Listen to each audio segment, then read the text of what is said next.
welcome. This is Michael Bracy with Music Policy Forum, and I am thrilled to welcome you to a very unusual and different edition of Music Policy Forum Live, our weekly interview program where we talk with folks all over the world about music and policy and advocacy and activism and research and network building and all the things that we collectively are trying to do to try to help create and support stronger, more resilient, and more equitable music ecosystems. Today's format's going to be super fun and it's going to be different. And I am hoping that people participating in this program make it work, because if it doesn't work, it's going to be a long hour of me staring into the void. We're doing a town hall today. And typically, for those of you who watch our show every week, know that we typically have 3 or 4 guests. We have a couple of structured topics, talk about different issues or different initiatives. We're going to go back to that format next week. But this week, we really wanted to try something fun, and I hope it's fun. I'm cautiously optimistic it'll be fun. We are doing a town hall because there is so much going on. It feels overwhelming for me. I think it feels overwhelming for everybody who watched the show. There are so many things happening on so many fronts, and we thought it would be really fun today. Instead of just having a couple of conversations, we're going to open it up, and we're going to encourage people who are participating in the program to raise your virtual hand and let us know that you'd like to come in and talk about something you're working on, something you're thinking about, something you're interested in. I know we have a lot of incredibly brilliant and super active folks in the room today. They're in the room every week, and we want to hear from you, and we're going to do it. We're going to wing it. So, I see a couple hands already being raised, which makes me very happy. We're going to start to put people in the room in just a minute. Our producer, Alex Dolvin, is going to be helping me manage this process of getting people in and kind of creating a flow, which is going to be super fun. I warned Alex I'm probably going to make him come on camera, which he has done very rarely over the past year, but I want you to hear from him as well, because Alex has got a lot of interesting things to say and a lot of great perspectives. And finally, before we go into the news update, this is the anniversary of the show. This is the other reason we wanted to do this format.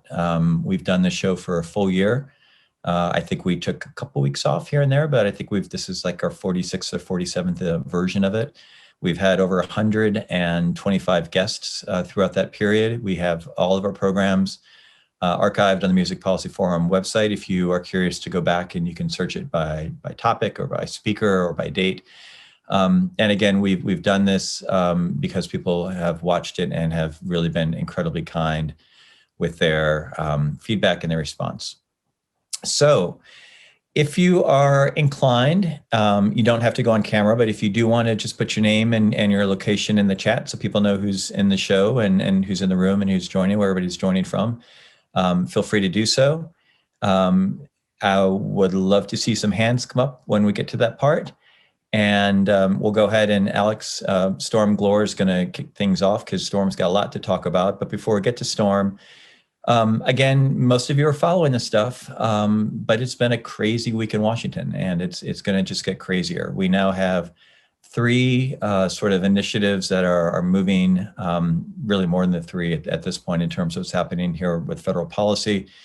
I'm sure today we'll be talking about the challenges with the Small Business Administration and getting the portal open and the ball rolling for the Shuttered Venue Operator Grant.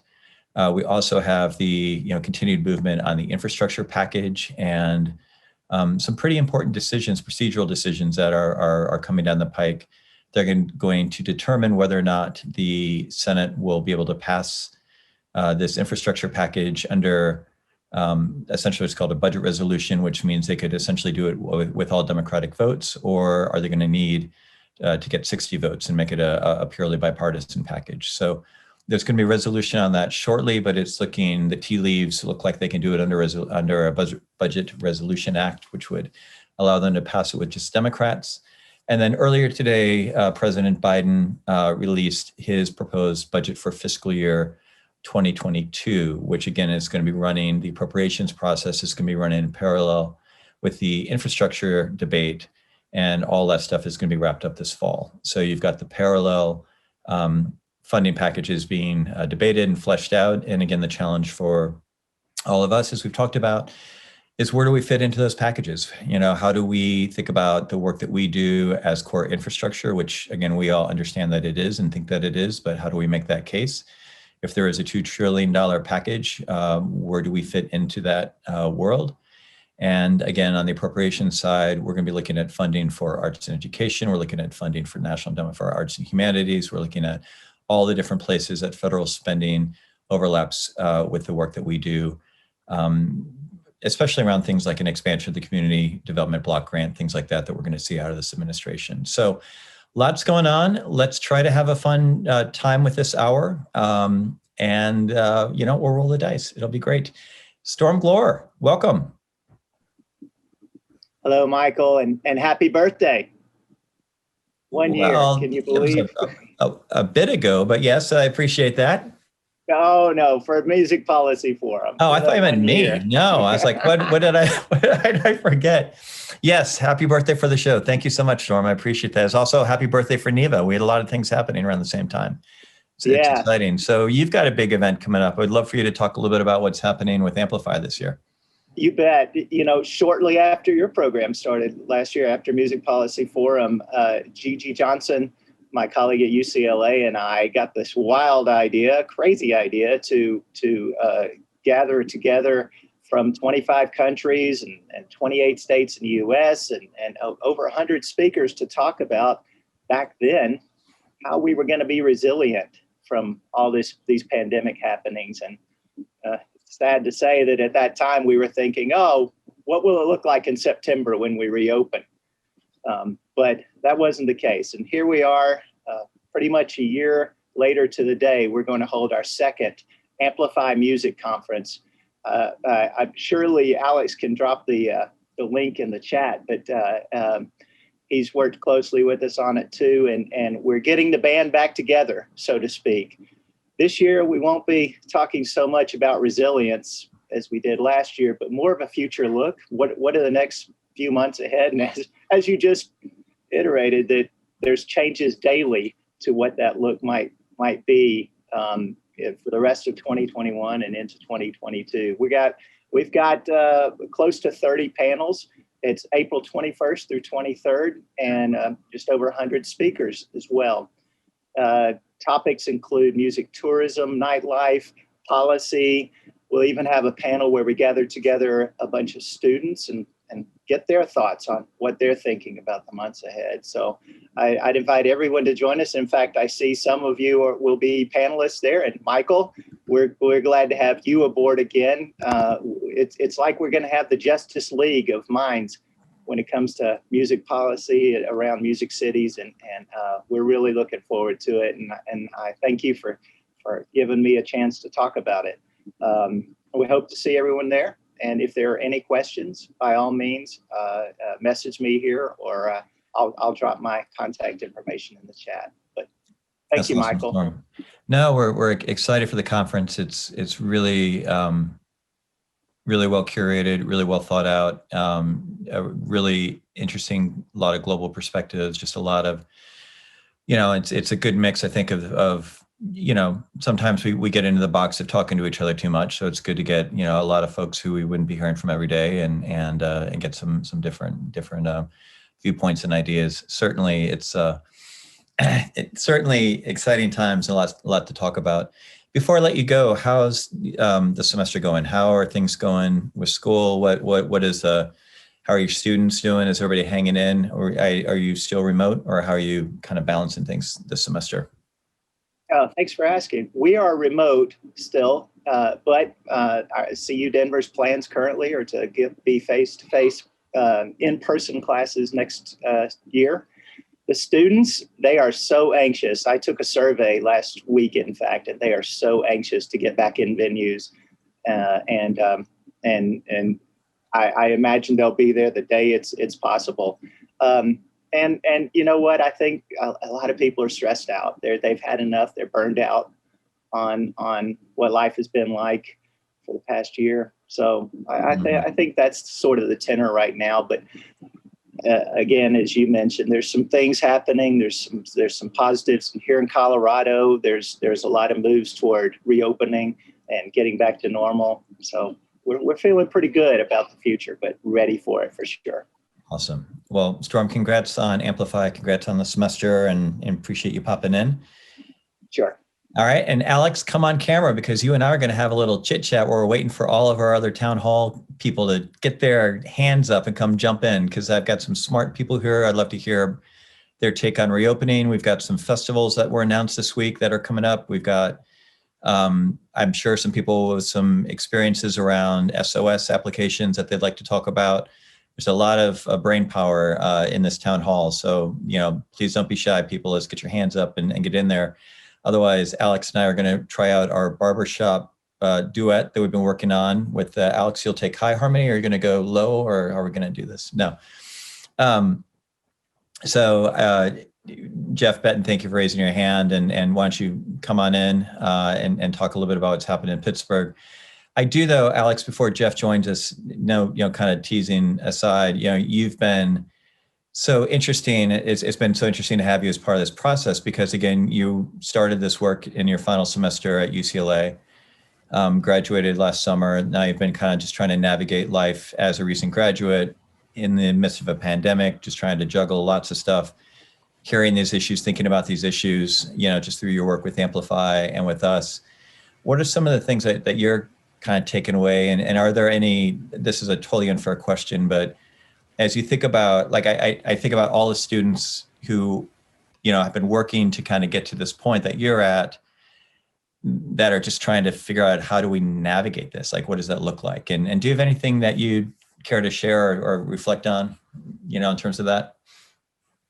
Yeah, I mean, I've been talking to a lot of, all my friends and I graduated, during this time. And I got really lucky just meeting, you and Gigi and Storm. And the way I got through this past year was just deciding to pick up skills that I saw were needed. And Gigi was really helpful in this.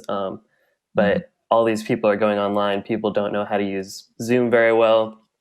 All these events that were in person need to go online. And so the two things I picked out of that were web design and virtual conferences. And that's kind of where I spent my last year. And the side effect of that I didn't anticipate was getting so involved in the music policy in NEVA, and meeting all these people and really figuring out how all this works, and realizing, it's might be something that I want to continue doing. So that has been like the coolest benefit of this. And something I've been really passionate about is like organizing all these conversations and all these speakers, and building out that music policy forum site was a really rewarding experience for me, being able to, kind of concretely visualize basically all that we've been doing over this past year. So I've been really fortunate. Yeah. Awesome. Well, it's been great, obviously, having you. Jeff Betton, Pittsburgh, PA representing. Thank you for raising your hand. Joining it. Yeah, I guess I gotta start somewhere. Anything particularly on your mind, or you want, Pittsburgh is a new Rev City, which has been really great. So again, for those of you who watch the program, you're very familiar with the Reopen Every Venue Safely initiative. We now have 18 pilot cities where people are working locally to try to figure out what they can do to reopen live music effectively, as quickly and safely as possible when the science allows, and how to talk about that with stakeholder groups, including musicians, venue workers, and audiences. So again, over the last month, Pittsburgh has joined that cohort, which has been great to have you all. How's it been on your side? How's Pittsburgh, and how are you feeling about everything in general? It's good. Actually, we've been working on one concert series for a little while now over the summer, and I just got approached to help with another one. So it seems like people are chomping at the bit to kind of get back to live music this summer, at least in outdoor venue capacities. Still not really sure what the fall's going to look like, of course. I think that's the $1 million question that we're all wondering. But yeah, it's kind of what we're doing in Pittsburgh too, is we're looking at a county approach, basically, because there's so many smaller municipalities around the city. that aren't technically part of the city of Pittsburgh, that our mayor wouldn't have any control over anyways. So we're trying to look at that county level basically to see what can be done and what relief can be given. So moving beyond pandemic, what should people know about the Pittsburgh music scene? Tell me about it. Yeah, I mean, there's just like a lot of creative people. It's a college town, which a lot of people wouldn't think if they weren't familiar with it. Yeah, there's just a lot of hardworking, creative people here trying to make music, but it's overlooked a lot of times. But I always tell people it's a great town to be an artist in and operate out of, because you're a day's drive from Chicago, you're a day's drive from New York, so you can kind of get to a lot of the country from here with pretty cheap rent. And you've been involved through, as general manager of MISRA, you've been involved in putting out a lot of local music over the last 5 years. What are some of the things that are happening in terms of artists not only finding their feet in Pittsburgh, but starting to find audiences regionally, nationally? Like, who are some of the folks that people should be looking out for if they haven't heard already? Yeah, well, one guy whose solo album is imminent, and someone whose work you can listen to already, is a gentleman named Benji, who's part of the supergroup Spillage Village, and he's a proud MISRA artist as well. So that'll be coming out, we think, very soon, hopefully this summer. And then, so yeah, that was actually, it ended up on a lot of year-end best of album list, Spillage by Spillage Village. And yeah, we're excited for that. Gabby Barrett's someone, if you're interested in country music, Dan and Shay, someone who's worked with Justin Bieber. So yeah, we've got it all. It's from pop, hip hop, rock. Yeah, we're proud of our roots here in Pittsburgh. Nice. What is the role of a record label now? Not in pandemic, but just like in general, like when we're back to out of pandemic, what does a record label do you think? Well, my role is often just kind of wearing as many hats as they need me to anyways. So that's occasional booking agent, usually some semblance of career advice in one way, shape, or form, because we're really about artist development in general too. And I suppose you could argue that's the role for labels, is not necessarily gatekeeping, but perhaps cultivating. It's finding people who maybe have a couple pieces of the puzzle figured out, but they're really struggling to kind of put it all together, and maybe a label can kind of help them, either bring resources to the table or help them discover resources that might be available to them. Awesome.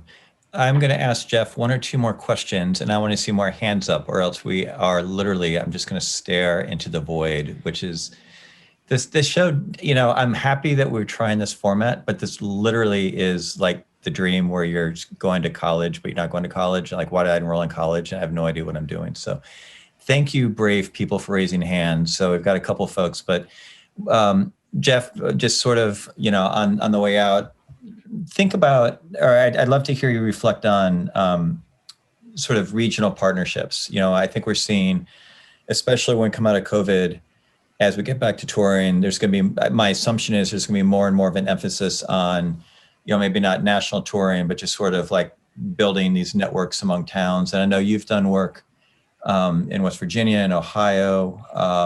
Talk a little bit about like Pittsburgh as a regional, not as a hub per se, but sort of what that regional aspect looks like in kind of the Allegheny region.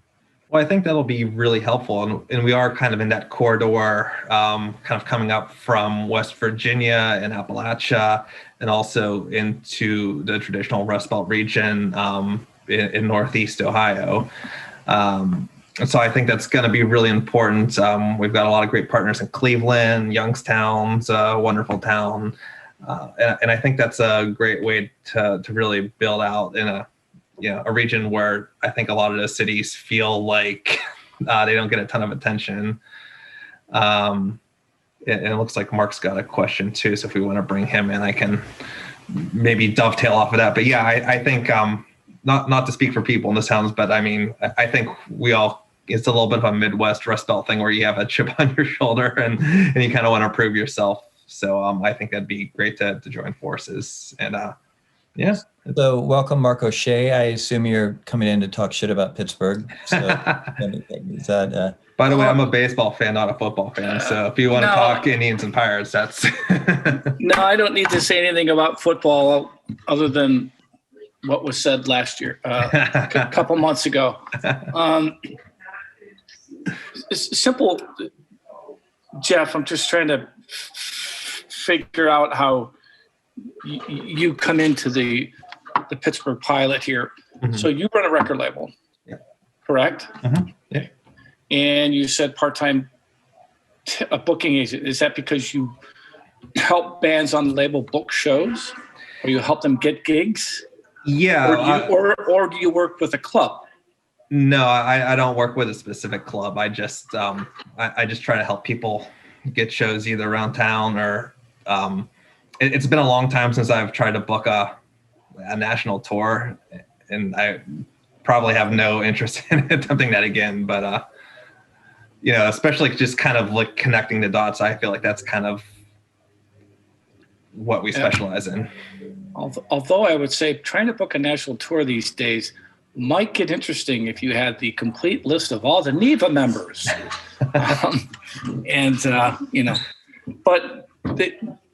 What I think,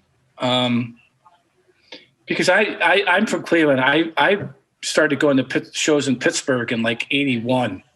I used to go to the Electric Banana. I used to go to the, trying to name of the venue that used to be on Carnegie Mellon's campus. It was like an old theater. Maybe before your time. Yeah, I mean, Oakland doesn't have any venues anymore to hospital bar at all. Great station there, WRCT back in the day. There was, Smalls still around. Yeah, Smalls is still there. Liz Berlin's involved. Right. There's Metropole. Played many crazy shows there at Metropole. Mm-hmm. So, as far as the club scene, what helped us here in Cleveland, and it's very ironic that this whole thing came around because I met Michael through being brought in as a outside member to the club owner situation. I'm more of a production manager, tour manager for many years. Mm-hmm. But in Cleveland, the one time we had success, and I talked about this a little bit the other day with your counterpart as well. I'm sorry, I can't remember. Lauren. Yeah, Lauren. Is we were able to come together and get together every week. And it had nothing to do with Revs. It had nothing to do with NEVA. It was just the indie clubs. Mm-hmm. And you need to do that. Michael's not going to do it for you. NEVA's not going to do it for you. You guys need to do it. Right. So one thing I learned as a tour manager back in 1988 was if something means something to you, you'll do something about it. And if you guys aren't going to do anything about it, you're not going to get help from the county. You're not going to get help. So in Cleveland, we had this weird dynamic going on, and it all unfolded last year. And it went something like this. The clubs got together. We had these sessions on Wednesdays. It was real big at first, and then it got real small. And it was mainly a lot of northeastern Ohio people. In Ohio, you've got Cleveland, which is Cuyahoga County. You've got Akron-Canton, which is Summit County. And then you've got, obviously, as you mentioned, Youngstown, which is, what is their county again? Can't remember. Mahoning County, right. So, but we're all kind of interconnected together. And then you throw in Kent, Ohio, which at one time when you played, bands would tour. I mean, I name a band from the 80s, I saw them in Kent. And then I would see them in Cleveland the next day. And there was no big deal about it. There's no radius clause. There was no problem. Because if you wanted to go see the Gun Club, you'd see them in Cleveland, and then you'd go to Kent, you'd see them. You wanted to see Devo, you'd see him in Cleveland, you'd go to Akron or Kent and go see him. So what we were able to do is to come together and put this coalition together and then figure out how to contact the county people. And we would sit there and we would talk about it. We had the hit list. We had who you need to contact, who you need to talk about. We talked about how we came to the realization as well also, and this is without any help from the arts councils or anything else together, to be able to kind of go, there's CARES Act money. We're entitled to that, either as a business entity or a taxpayer. So what that coalition was able to do was very formally yet informally in the punk rock do-it-yourself way, was to figure out a way to get some of that money, and did it with, no work whatsoever other than just emailing, knocking on doors. Hey, buddy, this is what we do. This is the economical impact for each, whether it's Cindy at the Beachland and her market, whether it's Kathy at the Grog Shop and hers, and vice versa. So there's a community around each venue, and you guys need to figure it out. You guys need to talk about that. You need to talk about, if someone's at Smalls, is there a restaurant, two restaurants nearby? Is there a mini bar nearby? Is there a bus lane? And you guys have got to put together all this infrastructure first before you go to bat. Because then when you go for that ask, they're always like, well, we don't really know what we could do for you. You're going to go, dude, this is the economic impact. This is what we do. This is how we do this. These clubs were able to get money. And then the second thing they were able to do was to get the county to go, what else can we do? And then somebody said, you need to take care of the artists. Mm-hmm. So then individual artists were given the time to go out and fill out an application, and then get money. Mm-hmm. Not going to get if you don't ask. Mm-hmm. But if you don't ask in a sensible manner, as you and Lauren, and I'm sorry if I'm assuming or jumping the gun, where it seemed like Lauren yesterday was like, well, we ask and we talk, we don't get anything. Well, in my heart of hearts, it sounds like you're not ready. So you need to say, as Neva said, Neva went to the U.S. government and said, guess what? Boom, here's all these clubs. Here's all these facts and figures we thrown together. And guess what? That fact and figure is probably got a huge margin of error in being under anticipated. So, you want something done, get it done yourself. Don't rely on anybody. And I know it sounds silly, but sometimes you got to tell yourself that. Like when I wanted to get into the music business, I had to figure out how to get into it. And it was tough. But once I got into it, and because while I was trying to get into it, I was asking all these questions. Right. And if you and Lauren don't know the answers, you got to figure out how to get music fans on your team. Like we found out that there were certain people in the Cleveland City Council that liked certain bands. Right. I made a phone call to a friend of mine who was the tour accountant for Metallica.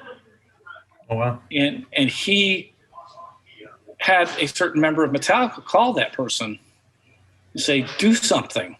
Wow. So you guys can, you got to, Mark, I think that's, sorry. No, I mean, that's, I think that's all such good advice. And I think part of, as in a conversation earlier today, part of what's, really exciting about this moment for all of us in music. And again, many of us have been doing this work for over 2 decades. And, the Revs cohort, again, with Revs, we're trying to solve one very specific problem. How do we reopen as quickly and safely as we can? But hopefully we're building relationships and getting ideas and strategies that are going to transcend just reopening and really think about, these broader goals that we've all been working towards for a long time. So that's some great advice for Jeff and for the Pittsburgh crew. And we're so thrilled to have Pittsburgh in the cohort. And Mark, I want to talk just real briefly with you. because you were part of a big announcement today or this week, talking about reopening. So you've got a festival coming back to town. Let's talk a little bit about what you guys rolled out this week and what we should know about it and how you're addressing some of those issues around all the muck that we've been talking about for last year. Well, it's funny you should say that. We went on sale today at 10 o'clock. So Alex is going to put the link in the chat. Thank you. We went on sale today at 10 o'clock. Tickets are moving very well. We had a very large percentage of people that rolled over their tickets from last year's cancellation. It's a 2-day music festival, 3 stages, 14 bands a day. It is now, because of my job, with my involvement with Revs and my involvement with production and my involvement with the Event Safety Alliance as well, is to figure out how we can reopen. Sorry, I'm using some of your wonderful work, Michael. How we can reopen the festival safely.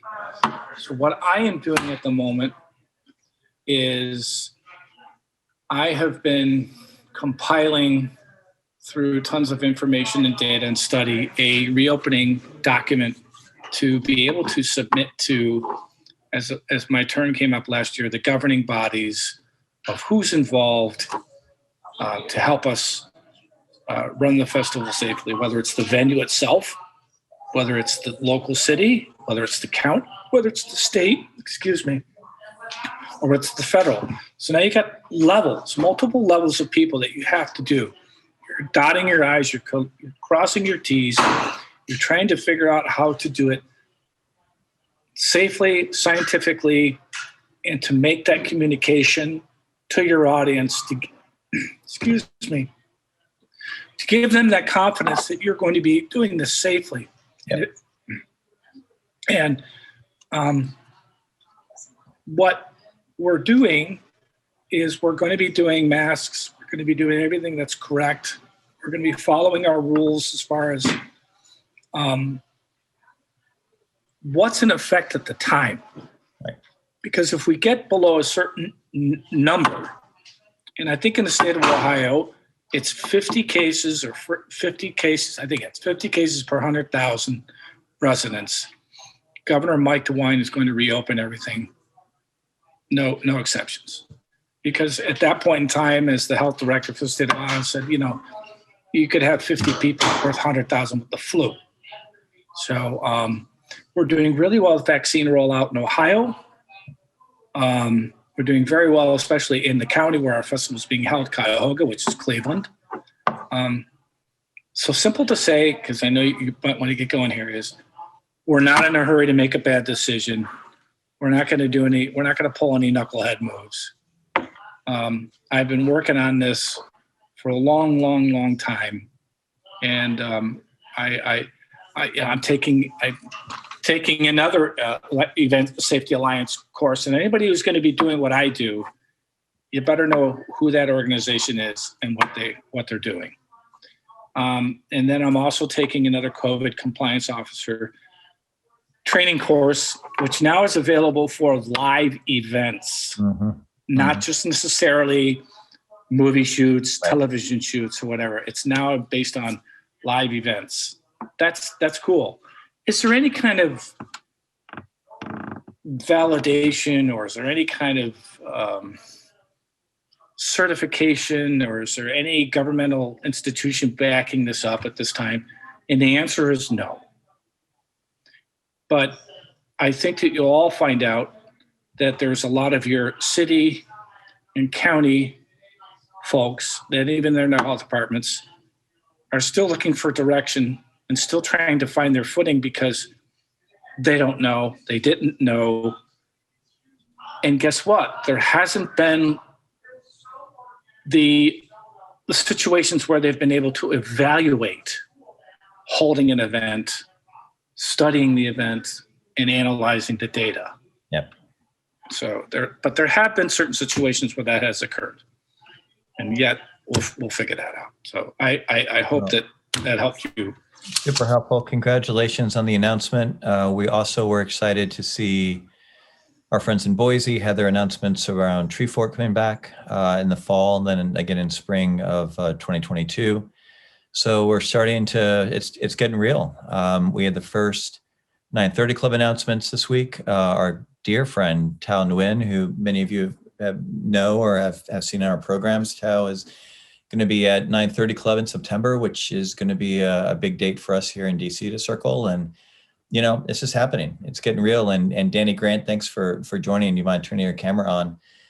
Just a lot of different things to be, you know, just a lot of emotions, right? And just a lot of things happening, and some of them good and some of them complicated. And how are you feeling today about all this stuff?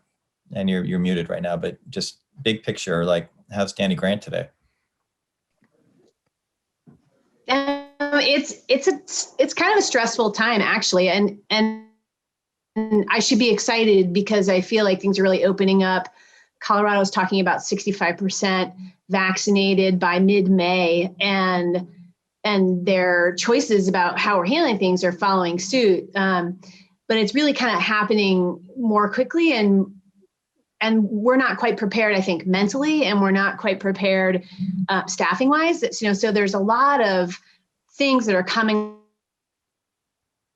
up, like difficulty in hiring and having to increase wages in order to draw people in, and trying to change gears with people who have been working on my staff, doing 20% of capacity and reinventing the wheel now, 2-3 times, and looking at what happens before our transportation system is ready and agents want to increase capacities in our venue. So there's a ton swirling around, and frankly, it's pretty stressful. Although I think everyone's excited for the end of the tunnel to be coming, but it's really complicated. And I don't know. I mean, I'm hopeful that people switch and have operations be magically back to 100% capacity in a day. And I also think it'll be sensitive to our customers and our patrons to say, okay, hey, I know things are changing, but here's how Mishawaka is going to gradually move into this. And I think, we're seeing in some surveys and stuff from sports events that people are pretty conflicted about how they're going to reopen and how they're going to handle the climate when everything reopens. So I think it's safe to say that we can all take a deep breath and kind of take our time and figure out how this works for our staff and for our operations so that we do it right. And I know that outdoor events have been, at least in Colorado, I think they've noticed that there just haven't been a lot of outbreaks that have spawned from outdoor events. And so they're feeling super comfortable about them. But in my mind, 1,000 people shoulder to shoulder, sweating, singing, screaming is like still nerve-wracking for me. I'm encouraged, I'm excited. We're working hard to get things lined up and in gear, but we're going to maintain a level of safety that probably resonates with our feelings and our staff's feelings rather than necessarily what the state's dumping on us. And we're just going to have to work with agents and artists who are ready to scale up immediately because we've all been so, starved for funding, right? It's so relieving to see bigger capacities and talents, receiving more money for their efforts. I'm with them, but we're gonna take our time. We're gonna pace it and try and do it right. Dina Morris has a great question in the Q&A window, which I think you would have some real insight into. It's around this question that Jeff and Mark were having earlier about what can either city and counties on the government side or even on the NGO or agency, arts agency, what can and should we be doing to kind of help facilitate this regional touring, especially for up and coming acts and folks that maybe are not in a position where they can be, headlining a tour on their own, but they're just, kind of getting back out on the road. You think about this generation of bands that have had to stop, right? I mean, there's a lot of people over the last 18 months that would be at different parts of their career, just different, reaching different audiences. And now as we have this kind of massive, crazy restart, it's all going to be happening, sort of at once, or it'll be staged, but I mean, it's going to be this push, it feels like at a certain point. what's your thought? Colorado's, kind of interesting in terms of some intentionality around getting artists into different markets, but do you have any sort of feelings about regions, about regional approaches, and what can and should be done to help facilitate that? Well, I'm really happy for all of our local and regional acts this year who have stepped forward, and I think it's been a real boon for them to get out, as much as they have, and I think they've grown their fan bases. I think, there's been a lot of reconnection to local music that's come from this, which is incredible. And as the touring bands, the national touring bands start to kind of get their engines going again, and I worry a little bit that there's going to be an oversupply, understaged, environment, and that the regional and locals are going to feel kind of pushed out for a little bit. So I think, one of the things I wish that the state of Colorado would do would be to support the counties a little more and not pull guidelines so quickly, because I feel like that if we could be more gradual, I think everybody would fare a little bit better. And in terms of the national touring bands, I think, helping with messaging about how our music, community has really done a good job in protecting and keeping things safe. I think messaging would be so great to try and support the efforts we've done. And, whether it's tourism or it's, the arts and cultural organizations that put out notices about, how well we've done, how safe things have been, how few outbreaks and that kind of thing, I think would probably ease the minds of a lot of touring bands to understand what regions they can come through and feel like they're not going to be anxious or stressed and that. So I think that's something that would be really wonderful, more messaging. Yeah, that's awesome. And we've got another great question. Before we get to that, again, if you're in the audience, you've got something you want to brag about that you've been working on, if you've got a hot take, if you have a feeling about reopening or what's happening with your venue or your community, if you want to complain about SBA, raise your hand. We'd love to hear from folks. And this is I think a really interesting question that gets into a lot of different kind of subtopics. Basically, how's your staff doing?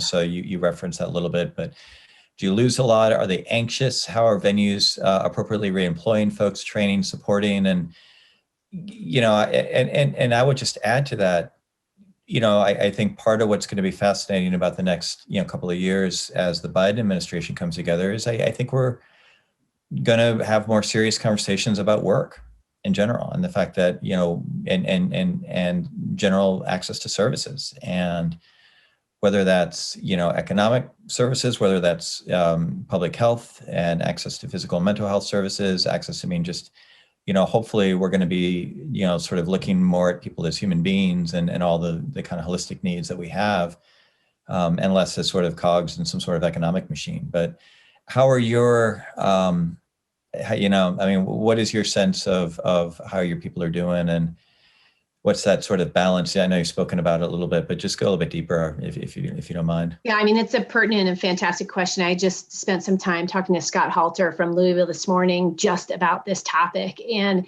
I think there's been some interesting realizations by some of my staff and myself included, and people of just how hard and fast and long and overscheduled and how insane things were before. And we've had some time off, and it's almost like as I'm bringing people back in, to go from 0 to 60 is intolerable.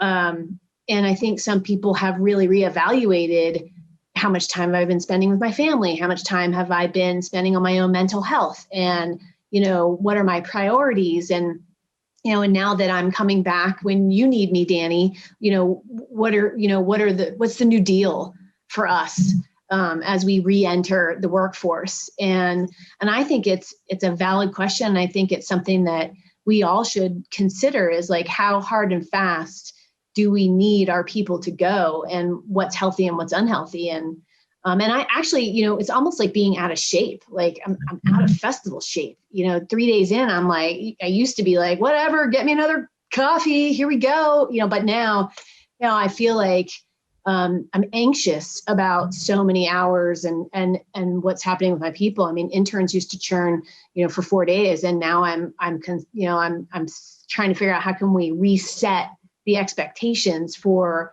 what the workload is. And I think that's healthy for our industry in general, especially with mental health issues, with substance abuse issues, with all of those things that really do come into play when you are stressed and overworked and not caring for yourself, and your health. And so I think it's a huge question. I think it's something that, maybe we could engage Music Cares or some other, industry organizations that support musicians to start considering and talking about. And, and can we get back out there and not have these huge expectations of our people, our gig workers that work, 14 hours a day. I mean, it's, and for not very much money, by the way. So I think the tables need to turn a little bit there too. And, and what per hour should a gig worker really get? What per hour should an artist get? I mean, I have bands of, 6 people who kind of take a look at the end of the day and they're like, well, that was like $7 an hour. Woo! Or less when you get to locals, right? $150 for a band of 6 for a 9-hour day. The math doesn't add up. So I think it's a good time when we keep talking about this rebuild back better. And, and this is one of those moments that we can look at mental health and the realisticness of our expectations of our staff and, and pause, figure it out. And I think that's so smart. And I think I don't, baked into all of our work is, obviously the humility that, nobody knows anything, right? I mean, we don't know anything, right? There's not like the 5-point plan. If we just execute the plan, we've got it all figured out. This is all, really, really complicated, questions about, commerce and culture and livability and capitalism and community and how we want to treat each other. I mean, there's just so much, to all of these issues. But that said, it does feel like we're at this, sort of moment that many of us have been working towards for a really long time, which is basically, we're not going to take the Canadian approach to music. We're not going to take the European approach to music. That's just not what we do in this country. But there are bits and pieces of those philosophies that we can take and put them into American context. And we've seen that, anecdotally at the state and local level and in many communities. We've seen that in nonprofits. We've seen this notion of, again, not just allowing our music workers and our musicians to just kind of be at the whims of the commercial marketplace, that we need to have support structures and we need to treat it differently. The value of a musician or value of an artist, is not necessarily just reflected in the monetary, kind of like thereof, in those in those contexts. And so we're getting to that point. I have to say, what thing that concerns me is I do feel that the passage of the Save Our Stages legislation, does redefine what's possible in terms of federal resources and the sort of obligation of the federal government to support live music. And again, the notion that we would have $16.25 billion, go towards, an initiative that was cooked up over a period in an incredibly short amount of time. I mean, typically it takes years to kind of shape a concept and get it through Congress. And everything happened so quickly and in such an atypical, kind of process and such an unprecedented sort of campaign and the strong, just really fierce political leadership that made it happen. Now we're at this moment of just extreme frustration and people are burnt out and they are furious. And, you have articles that came out yesterday in the New York Times and I just, it's so challenging, I feel like, for us to have those very hard-earned and very real emotions about, like, can they get their shit together? Can we get this money out the door? Can we get the applications done? Why is everything changing so quickly? Why is the portal not working? Like, why? Which is like entirely legitimate and totally real. And like, yes, I mean, that's exactly where, people are. And then we contrast that with, if we, on a very pragmatic level, want the Shuttered Venues grant to be a floor that we're building off of, if we want more federal resources, if we want to kind of fundamentally rethink and reshape the relationship between the federal government and our music and cultural ecosystems, there has to be the perception that the Shuttered Venue grant was a good idea. and was done well. And the investments and the money went to the priorities that people are trying to fund. And so I'm not, trying to be, the nanny or the cop telling people don't complain to the New York Times. But I do want to make sure that we're all just mindful that, again, if we are going to try to make this happen, not another shuttered venue program per se, but if we're looking to have these transformative investments in arts education and in civic investment in our cultural ecosystems, we're going to have to make sure that people feel like we're on the right track. And I unfortunately have lived through more times than I would care to reflect on, where a really good idea got resources put behind it, but because of politics, it got trashed and kind of went away or never really reached its potential or never really did what it set out to do. And I'm very concerned about the next couple of weeks that we don't sort of, get into that sort of dynamic again with this program. It's very easy, the flip side of having the very, very strong support and leadership and commitment of Majority Leader Schumer is a lot of people would be very happy for this to become Schumer's folly, and just pin it to him and make it look like it's a disaster and he's incompetent. So it's just tough. It's just really, really tricky. So we've got time. I'm going to keep you on, Danny, for just another minute or two. We have so many smart people who are in the audience that would typically be racing on stage to grab the microphone. So I'm going to give people one more chance to raise your hand and come in and talk about stuff you're doing or things you're thinking about or stuff you'd like to share with the group. And in the meantime, Danny and I are going to do our Music Policy Forum board meeting right now. I don't think we have a quorum per se, but we can go ahead and get our board business out of the way while we're waiting for people to raise their hand. Or what are you going to do this weekend, Danny Grant? Just real quick, what's fun in Danny Grant land? I've got Dave Watts of the Motet doing some shows at the Mishawaka, so that's where I'll be, shaking my booty. That's fantastic. Yeah, everybody likes some good funk. Cheer them up. And then I'm spending a lot of time thinking about the grant and about some of the gaps and some of the people that I love that I think are going to get left behind and how we're going to locally organize and try and create some opportunities for them in the wake of the grant. So that's heavy on my mind right now. I think probably on a lot of venues across the country, and I'm sure it's heavy on NEVA's mind too, as a large percent of their constituency is going to find that this is super difficult. And I married a University of Chicago MBA who's like handling so much of this paperwork for me, and I'm thanking him up and down, but I'm like, how, and I'm an entrepreneur and I'm educated, but this grant is super thick and layered. And I'm just really worried about people that don't have that resource. And I know a company that I work with, spending 8% of the money that they're receiving is going to go to the people who are putting together their documents and their application. And I'm just thinking to myself, like, I get raked over the coals because you can't figure out how to fill out the paperwork. And I just find that unfair. And in this dynamic of our country of like, hey, we work great with nonprofits who are trained to do grants and like have experienced grant writers on their teams who deal with these questions and these forms every day. But once you hit the public or the private community, the people who are the backbone, who are putting this industry into play and who are generating tomorrow's Nathaniel Ratlifts, today in the local scene are not being cared for. So anyway, Kate, hi, Kate. Kate Becker, thanks for joining. What would you like to share with us today? What should we talk about? Now that we have a quorum on our board, I think we can do anything, right? Well, yes, you said you were going to have a board meeting with Danny, and I thought I should jump in. So we can make Ashley do stuff. We can make that. We've got the votes. So how are you, Kate? What would you like to share in our last couple minutes? I'm doing all right.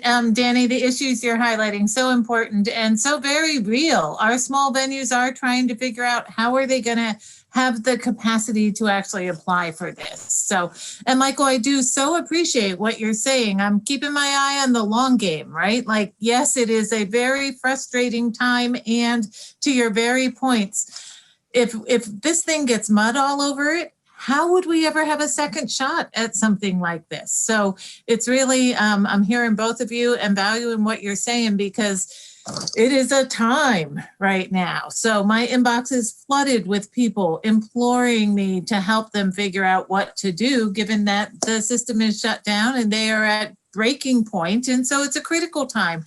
But all we can do is what we can do and give it our very best and try to be as helpful and provide as much technical assistance as we can.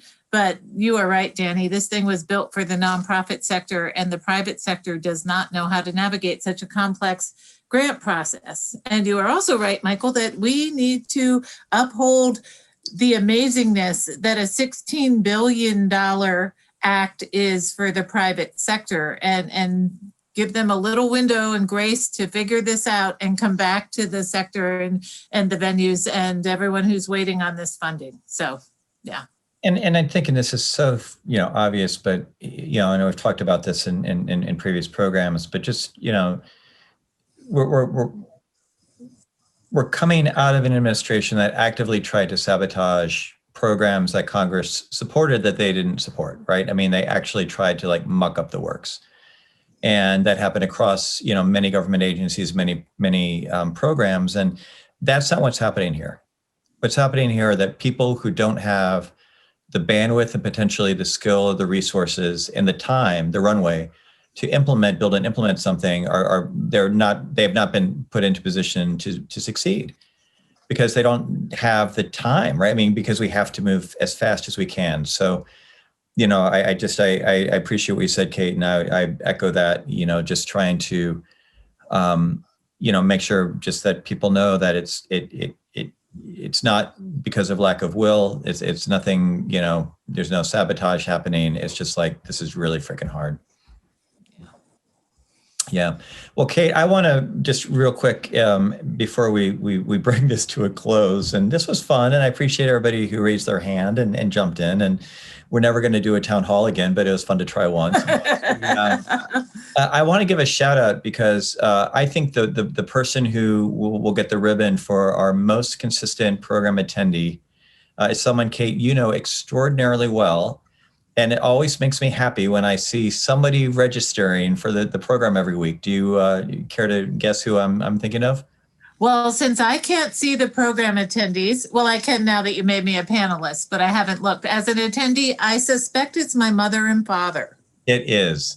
Every week, yes. It's mother and father sign up for the show, and they come and they watch most weeks. And it just really makes me happy. And it is a great reflection that people are curious about this stuff, and they want to know what's happening. They want to follow the work. And we're just so thrilled that we can provide a platform most weeks just to talk about this publicly and make sure that we are providing access to these conversations for folks who may not typically be able to be in the room for a lot of reasons. So a big shout out to your parents, who I had the pleasure of meeting a couple summers ago, and appreciate them coming in, and we should have them as guests sometime, and we'll do a Kate Becker story. Oh no, let's not do that. Yeah. Awesome. Well, Kate and Danny and Mark and Jeff and Alex and everybody, thank you so much for jumping in and getting on the Zoom with us today, and making this actually went a lot quicker than I thought it would. So that was great. I didn't have to stare too much into the void. I loved it. It was awesome. Yeah, we're going to be back next week. We're going to get back into our regular schedule and regular format with interviews and kind of long form conversations. We've been, mapping out the next couple of months of the program, which we're really excited about. We're going to be doing a lot more showcasing of what's happening in local communities and nonprofit organizations, and checking in with some of our musician friends. Next week, we're going to be joined by Rebecca Gates, and we're going to be talking about a fun project that we're working on with Rebecca. And we're going to be showcasing some really neat cultural work in the city of Albuquerque. So we'll be announcing that early next week. As always, we very much value your questions, your comments, your feedback, your gently worded constructive criticism. You can always reach us at musicpolicyforum@gmail.com. Have a great weekend and be safe, and we will see you next week. Thanks, everybody.